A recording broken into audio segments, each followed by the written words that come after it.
It's up to you guys now. Let's have question number 1. Hello. Hello. Out of all the Leprechaun films which you appeared in, which one will be your favorite part? Favourite. There's a Leprechaun fan there, and he doesn't mind admitting it either. Look at that, he's a very brave man.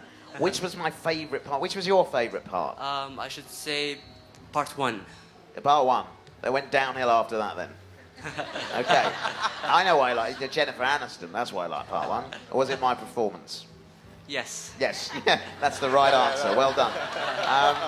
So what was my favourite? I mean, I like the more comedy that we did in those films, the better I felt, really, because they were never really truly horrific, were they, in any sense of the word? I mean, they were more kind of like horror comedies with a very much a slant on the comedy. So I think I liked the one where we went to Vegas.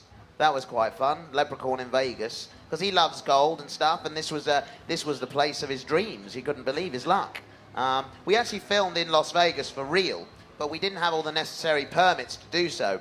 So there was a shot of me, you see me walking down the middle of the Vegas Strip, kind of thumbing a lift. Well, I was just doing it. I had a camera on me and said, just walk up there and thumb a lift. The looks I was getting from the cars, honestly, it was ridiculous. And then walking around the streets as well, people were thinking they'd had too much to drink. They were like, they were trying to grab me and take me with them. They thought I was lucky. They thought, we'll get a leprechaun and then we'll win. I mean, it was completely outrageous. They thought I was... But then again, some people didn't even notice because stuff is so weird in Vegas anyway. It was like, there's a leprechaun. Yeah, whatever. And so it was a very surreal night we spent in Vegas doing that. Okay. Did that answer your question? Thank you very much. Cheers. Hello. Hello. How are you? I'm very well. How are you? Very good. Thank you so much for being here. You're like my childhood brought to life. Well, thank By you very childhood, much. I mean up to and including now, obviously. Excellent. Firstly, I want to know, if I told you I had a brain tumor, could I get a hug for free? Well, that's it. Yeah, she's referring to a joke from Life's Too Short, in which I was at a convention, not dissimilar to this, and somebody tried to get a free autograph by saying that they were... Well, they did... But they didn't know they were actually poorly and tried to get a free autograph, and then I realised the cameras were watching and it would be a good thing to give one to this poorly lad, and then everyone else in the queue then also tried the same thing on when they didn't actually have an illness. And I hear it now constantly whenever I appear anywhere. People, try and say that they're poorly. So that's a no. What? No, it's all right. What I want to know with Life is Short, a lot of it is fictionalized, obviously. Yes. Are any of those scenarios actually based in truth? Are there really such horrible people that ask you to do terrible things? Yeah, I mean, a lot of the stuff in the series is based on reality. I mean, I conceived the series, so it was based on things that had happened to me in real life. And obviously Ricky and Stephen are brilliant at taking those situations and ramping them up and exaggerating them and creating the brilliant comedy that you see. But many of the things happen. I mean... for example, I don't even remember the part where the lady was taking a picture of me as I was moving into my apartment. People... There was a time when people would take pictures of me, and I wasn't sure of their motives. Sometimes it was, it was because there was a little chat, or was it because I was in films? And there was this ambiguity about it. And I mentioned this to Ricky and Stevie, I'm never quite sure whether people are doing that. So that's what they came up with, is this lady, and I'm like posing, thinking, she knows me. And then she actually doesn't. She just thinks it's amusing to take a picture. And so that's where a scene like that would come from. When I go shopping, I do use a mop to knock off the things, but then they added the idea of a security guard saying, excuse me, if you're going to use that mop to knock things off the shelf, you're going to have to buy it. Yeah. And so, it creates the comedy from that. So, a lot of the stuff is real. A lot of the reactions I get from people are real as well. Brilliant. Thank you very much. Thank you indeed. Thank you. Is there any way to, just a second, whoever's working here, to reduce the air conditioning? My ear is forming an icicle on it at the moment from over here. It's quite the draft. It's incredible. It's that one there. Manu had to get up and walk around yesterday. Did he? I'm gradually getting We can just turn that one off. There's an on-off button on it. Yeah, but I don't want all these people to get hot. They won't get hot. We're fine. That way. It's not that warm outside. We're all right. Okay, good. Thank you. We can put it on in a minute again, but... There is just an off button. Thank you. Hello. Hi. Is that your real hair? No, it's not my real hair. Jolly good. I just wanted to ask you, it said how, you always have lots of makeup on when they try to, change your role in a movie. Yes. So do you still recognize yourself after you wear makeup? Because I didn't actually know that you were the guy who holds, the sword in Harry Potter until I like read about it because you looked so entirely different. You're talking about Grip Hook, aren't you? The Sorry, goblin. yeah, Yes, Grip Hook. indeed. Thank you very much, Mum.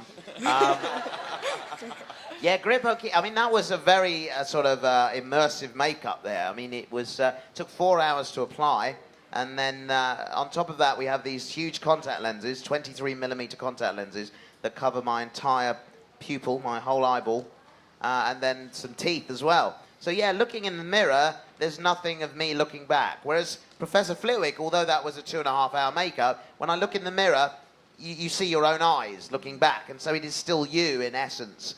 But with Grip Hook, it was a different person, totally looking back, that just happened to move when I moved, which was pretty spooky. And often you sit in the makeup chair very early in the morning, and I would sometimes fall asleep. And then that's a weird feeling when you wake up and you look different. That's a very odd sensation. But I've never not recognised myself, obviously, because I know in my own brain that I just walked up to a mirror and looked in it, and understand that that is a reflection of me looking back, even though it looks different. So I'm not a lunatic. Thank you. Thank you very much. Hello, sir. Hello. Yeah, what's your favorite part of the Harry Potter and Deathly Hallows?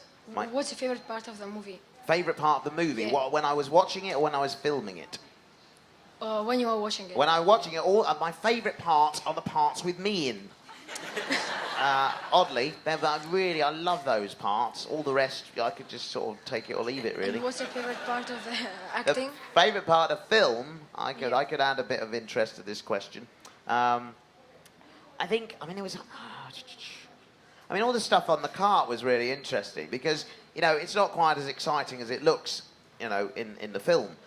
We were basically sitting on a cart that's on a gimbal, so a device that the computer can move in any direction like that. So we're all sitting up on top, and it's moving around with a green screen behind, and they would blow wind in our faces, and I would just sit there and move levers as if I knew what I was doing, steering the thing, you know. And then there comes a point when we're heading towards the waterfall, and I can't stop it. I'm trying to stop it, and they would be moving it around like that.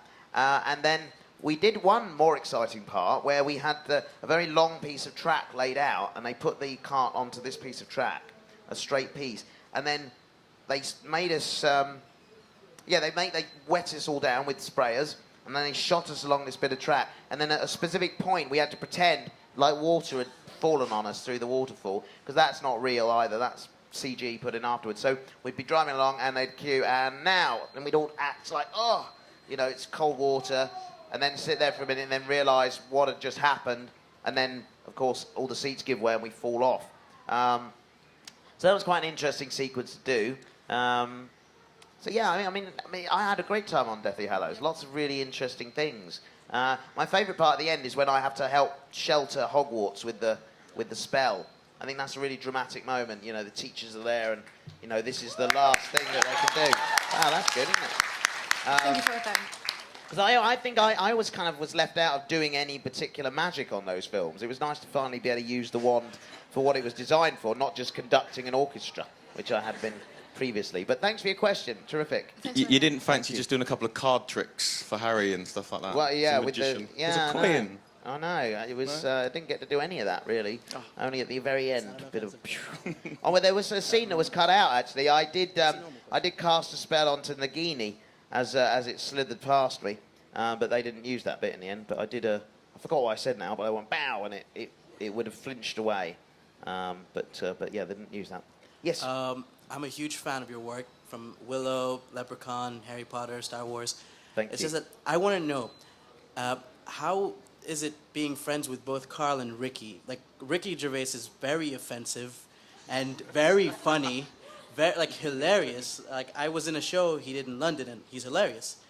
And is Carl as stupid as he seems in real life, or... It's just yeah. question. I texted Carl yesterday, and I said, I'm in Dubai at the minute, and all I can hear is people talking about you. It's doing my head in. I mean, seriously, he's huge, isn't he? Everywhere. Everyone loves Carl. But that's exactly what he's like. He's exactly like that. I mean, spent 5 weeks. He's exactly like. There's no performance, no script, no acting. What comes out of Carl's mouth is what Carl wants to say, and that's it. As simple as that. I mean, he is a genius because he's very funny and he observes things in a truly unique way that only he does, and I think that's why he's so successful, is because people love to hear those observations. And you know, if we all were honest, sometimes we agree with what he says, don't we? I mean, on my travels with him, there were occasions when I thought, actually, he's right here, but I'm not going to give him the benefit of actually telling him he's right. I'll say the opposite, because you never want to encourage any more of that. But yeah, Ricky, he's a great chap. He's a genius. He's a very, very clever man. Offence is taken. Offence isn't. He doesn't do things to offend people. Yes, I get that. Do you know what I mean? It's where you sit and how you choose to take it. Do you know what I mean? Like, I enjoy his comedy. Like, yeah. He's one of my favorite comedians, top 10. Absolutely. Cool. Excellent. Well, thanks for your question. Thank you. Hello. Hello. My question is it true that you recently starred in a Doctor Who episode? And if yes... And if yes, can you tell a little bit about the episode, about how was it working with the actors, with Matt Smith in particular? Okay. Well, I can't tell you too much. Working on Doctor Who is much like working on Harry Potter. You kind of are sworn to secrecy, absolutely. But I can tell you I'm in an episode that features Cybermen. That has been out there already. That's not a spoiler. Which was really fun for me. I mean, I grew up watching Doctor Who and hid behind the sofa at home, watching it, and hid from Cybermen in the past, you know, and to be in an episode, you know, with these villains was terrific, you know, to come face to face with one. Well, not literally. I mean, they were up there, but you know, it was a terrific experience. But it was a career ambition to be in a Doctor Who episode. I've been banging on about it for years, wanting to do this, and finally last November I had the opportunity to do it. It was an episode written by Neil Gaiman. If you know your writers, you'll know he's pretty good at what he does. Yeah, so that was exciting. I can't really tell you anything else about the episode. I mean, it's really a great character that I play. He's got a really interesting storyline. I can tell you one thing. He's 3'6" tall. That doesn't give too much away. But that's it. The episode I'm in is later in the new season. Now in the UK, the season just started last weekend. The second episode is on today. So I think I'm in about episode 12, I think, as we go on. But I just... actually, yesterday, had to send one line of dialogue back to them that they were missing from my iPhone, which is weird. It's just record it on your iPhone. It'll be perfect. So when you watch the episode, one of my lines was recorded on my iPhone in Dubai. There you go. Awesome. Thank you very much. Can I ask you something else? You can. Who's your favorite Doctor? My favourite Doctor?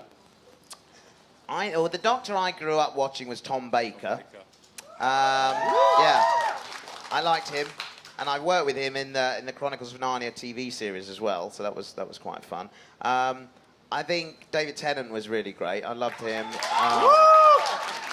But Matt, I mean, working with him, I kind of really realised how good he is at what he does. I mean, you take these scripts, and sometimes when you read it on the page, you can't make any sense of it, can you? The Doctor Who, kind of what they're speaking about, it's all sci-fi and stuff. And I read through, and obviously I read everyone else's lines as well, and I'm thinking, how is he going to make any sense of this? But as soon as Matt gets hold of it, he rattles through it at the fastest pace you can imagine, and makes it sound intelligent and real.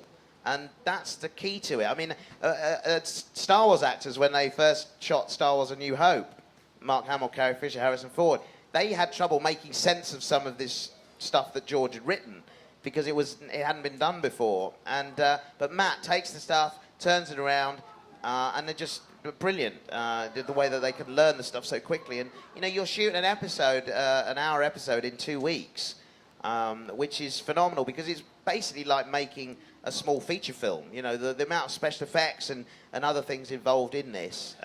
You know, and so the actors, you know, hats off to them. They do a terrific job in there. Thank you so much. Thank you very much. Thank you. Hi. Hello. You can pull it down a little bit, that microphone there, sir. Look at that. What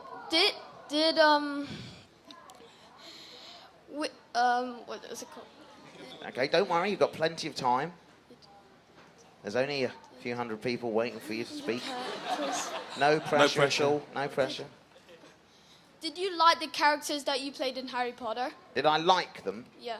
Yeah, I did like them. I mean, I liked Grip Hook the most because he was a villain. And when you're an actor, it's great to play a villainous character because everyone seems to remember the villains. So we all remember Darth Vader, for example. So playing a villain is a fun thing to do. And I think he was important in the story as well, which was nice. You know, he had a bearing on the plot and the journey that the heroes took through that story. So for me, I think I liked playing him. But I also liked playing Flitwick. He had the funny moments to do. Some of the comedy things that he did were quite fun. You know, having forks stabbed in his hand, being excited when the students rebelled against Umbridge. Those sorts of situations were quite fun to do. Do you have another question, perhaps? No, I'm okay. Are you sure? Yes. You've lined up there a long time. Are you enjoying your time here at the Comic-Con? Yes. Is this your first time here? Yes. And what are you a fan of? Do you like comics, games, films? Well, I like games, but I kind of like Marvel and DC. Do you? Yeah. Marvel and DC. Comics. Who's your favourite superhero? It's between Hawkeye and. Hawkeye. You see, Hawkeye bothers me a bit. Well, he doesn't do a lot, really, does he? He just sits there and shoots arrows. Good shot. Oh, hang on, I knew this would happen. Look at, they're all going, gee, what you just said, tweet that. Look, he's slagging him off. So, Hawkeye, right, he sits and he's the one that shoots arrows. But are these super arrows? They can go into anything, can't they? Well, hang on, I thought you knew this, didn't you know? What? You do know that the Sun newspaper's headline tomorrow is Warwick hates the Avengers. Slams. No, That's hang on it. a minute. No, hang on. That's it. I like the Avengers. I think it's great. I think they all work well together. I just don't know about him on his own. You know, I think I'd rather be hanging out with the Hulk, to be honest. I don't know whether his arrows could fully protect me. Could they? You know, Hawkeye. I'm with you. I'm actually with you. I mean, Yeah. Black Widow and Hawkeye, I'm not too keen on What them. can she do? Weave webs on people. She just looks great, doesn't she? I don't care what she does. She just stands there going, hi. So everyone's All right. just bewildered when they see her. They Exactly. can't even attack. 'Cause But they're she like, just, she can just get Hulk. look at that lycra. Puny Ricky Gervais. Yeah, that's it. Yeah. So You know? Hawkeye. No, actually, I'm just going to take all that back. I think I love Hawkeye. Yeah. You've just saved yourself a It's big scary, storm, isn't haven't it, you? when you say stuff like that in here? If you could be a superhero, who would you be? The Hulk. The Hulk. Very good. Thank you very much. All right.